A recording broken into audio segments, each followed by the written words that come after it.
বন্ধুরা, তো চলে এসেছি রাজ কিচেনে। আজকে বানিয়ে দেখাবো পেঁয়াজের পরোটা বা আলুর পরোটা। পেঁয়াজ আর আলু একসঙ্গেই পরোটাটা করেছি। আর এই পরোটাটা খুব স্বাভাবিক ব্যাপার, মনে করছেন যে কেন আবার হঠাৎ দেখাচ্ছে। এই পরোটাটা ভীষণ সুন্দর হয়, ভীষণ টেস্টি হয়, কারণ মশলাগুলো অন্যরকম একটু পড়ে। তো এক একটা মশলার কিন্তু এক এক রকম টেস্ট হয়। তো কুইক মশলা দিয়ে আলুটা মেখেছি। আর দ্বিতীয় কথা হচ্ছে, এখানে আমি যে পরোটাটা অনেকে বানায় আলুর পরোটা ফেটে যায়, আলুর পুরটা সমস্ত জায়গায় কিন্তু সমান যায় না, সেটাই স্কিপ না করে সম্পূর্ণ দেখলেই বুঝতে পারবেন। তো এখানে প্রথমে গ্যাসের উপরটা কড়া বসিয়েছি, দিয়ে তার মধ্যে দিয়েছি 1 টেবিল চামচ সর্ষের তেল, তার মধ্যে 1/2 চামচ দিয়েছি জিরে, 1 চামচ দিয়েছি মৌরি হালকা করে গুঁড়ো করে নিয়েছিলাম, আর দিয়ে দিলাম 1/2 চামচ হিং, আর দিয়ে দিলাম স্বাদ অনুযায়ী লঙ্কা কুচি, আর 1 চামচ আদা রসুনের পেস্ট দিয়ে সমস্ত মশলাগুলো একসঙ্গে একটু হালকা করে ভাজা করে নেব।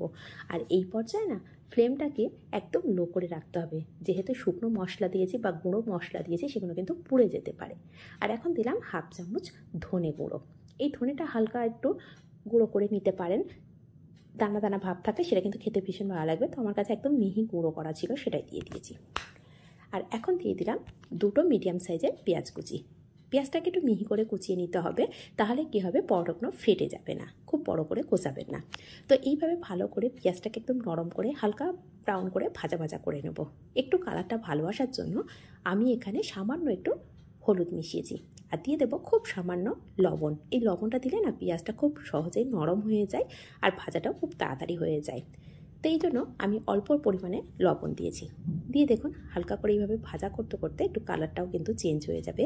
এই পর্যায়ে আমি দিয়ে দিলাম সামান্য একটু চিলি ফ্লেক্স, তবে লঙ্কাটা অবশ্যই নিজেদের পছন্দ অনুযায়ী। এখন দেখুন পেঁয়াজটা একদম ভাজা ভাজা হয়ে গেছে, আর কালারটাও চেঞ্জ হয়ে গেছে। এই পর্যায়ে সাইড করে রেখে দেবো।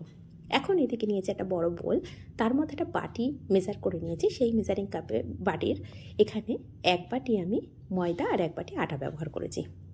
আর এটাকে আরও সফট বানাতে আমি এখানে ব্যবহার করছি 5 চামচ বেসন, আর দিয়ে দেবো স্বাদ অনুযায়ী লবণ। এখানে দিয়ে দেবো 1/2 চামচ জোয়ান। এই জোয়ানটা দিলে না হাত দিয়ে এভাবে একটু ঘষে দিলে না খেতে ভীষণ ভালো লাগে।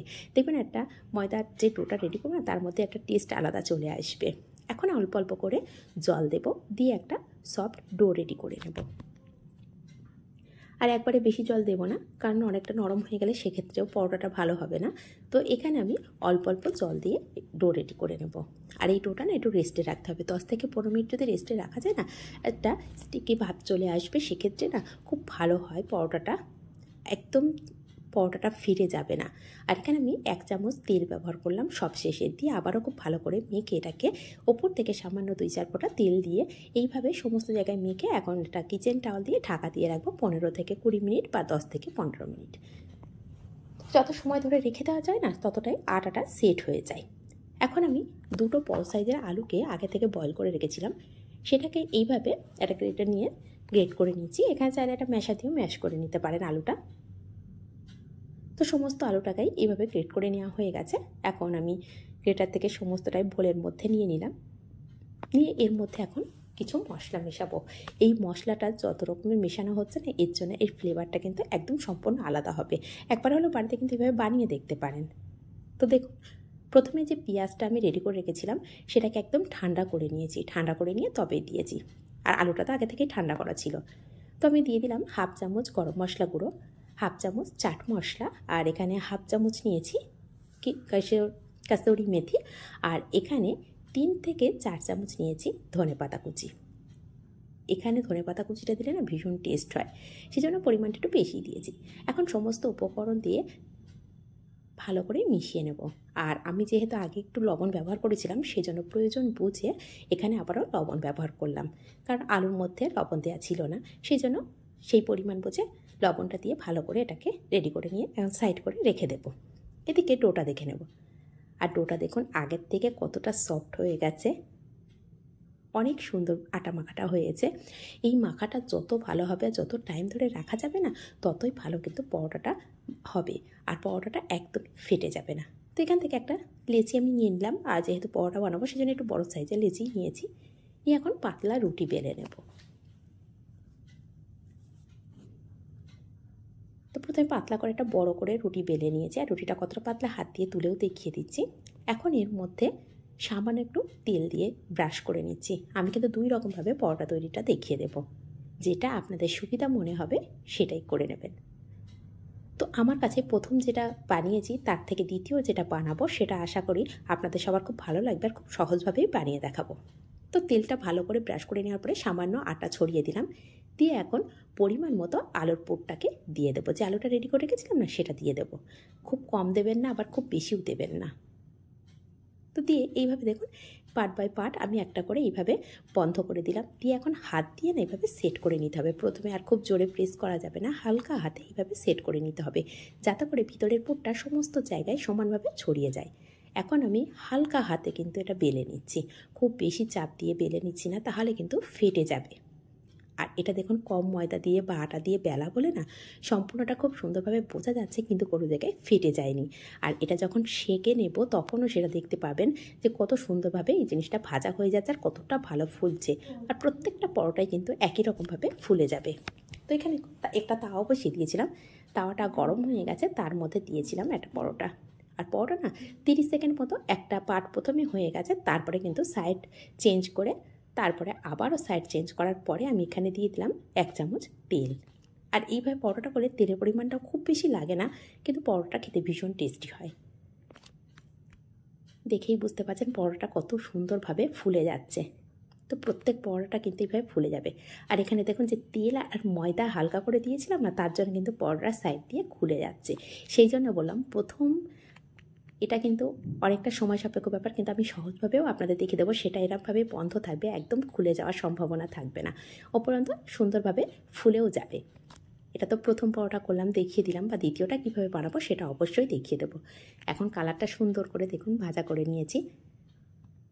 শুধু এটা দেখতে সুন্দর হয়নি বা ভাজাটাও সুন্দর হয়নি, খেতে ভীষণ টেস্টি হয়। একবার হলেও বাড়িতে বানিয়ে দেখতে পারেন। আর কোথা থেকে দেখছেন কমেন্ট করতে কিন্তু একদমই ভুলবেন না। আর রেসিপিগুলো আপনাদের কেমন লাগছে সেটা কিন্তু কমেন্ট করতে একদমই ভুলবেন না। যদি ইউটিউব থেকে দেখে থাকেন ইউটিউব থেকে দেখে থাকলে চ্যানেলটিকে সাবস্ক্রাইব করে পাশে থাকা বেল আইকনটি প্রেস করে রাখবেন। যখনই কোনো নিত্য নতুন রেসিপি আপলোড করব সবার আগে পৌঁছে যাবে আপনার কাছে। তো এখন পরোটার মধ্যে আবারও তেল দিয়েছি। এখন পরোটাটা কতটা ফুলছে আর কোনো সাইড দিয়ে খুলে যাচ্ছে না, সেটা কি খেয়াল করেছেন?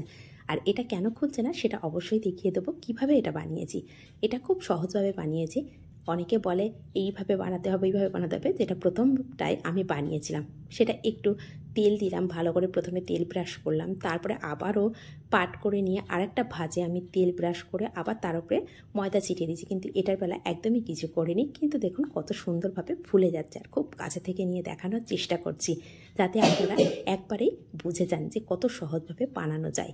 আমরা তো ইউটিউবে অনেক রকমই দেখি, অনেক কষ্ট করে এটা করতে হবে ওটা করতে হবে, কিন্তু সিম্পলভাবেই যদি বানানো যায় না সেটাও কোনো দিন খারাপ হতে পারে না। তো সেটা একবার হলেও দেখতে পারেন। তো এখন আমি বানানোটা দেখিয়ে দিচ্ছি। তো প্রথমে ঠিক একই রকমভাবে একটা লেচি নিচ্ছি, নিয়ে রুটিটা বেলে নেব। তো লেচিটা দেখছেন পরোটা বানাবো যেহেতু একটু বড় করে লেচিটা নিয়েছি, নিয়ে এইভাবে ঠিক একইভাবে গোল করে বেলে নিচ্ছি।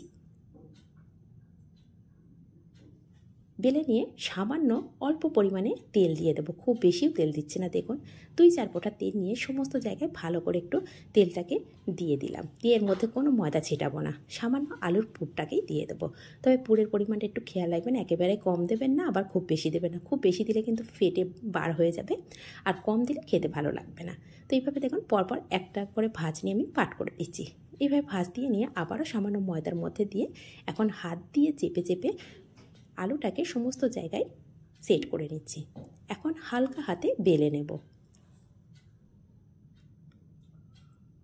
আর বেলাটা কত সুন্দর হচ্ছে সেটা কিন্তু দেখেই বুঝতে পারছেন। আর সেই বেলার পরে কিন্তু আমি ভাজা করে নিচ্ছি, কত সুন্দরভাবে ফুলে যাচ্ছে। প্রত্যেকটাই কিন্তু এত সুন্দরভাবে ফুলে যাচ্ছে।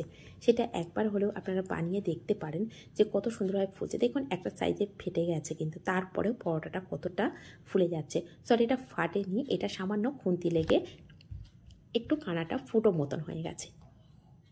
তো এখন দেখুন প্রত্যেকটা পরোটা কতটা সফট হয়েছে, কতটা সুন্দর হয়েছে। একটা ছিঁড়ে দেখিয়ে দিচ্ছি যে পুরটা কত সুন্দরভাবে প্রত্যেক জায়গায় লেগেছে।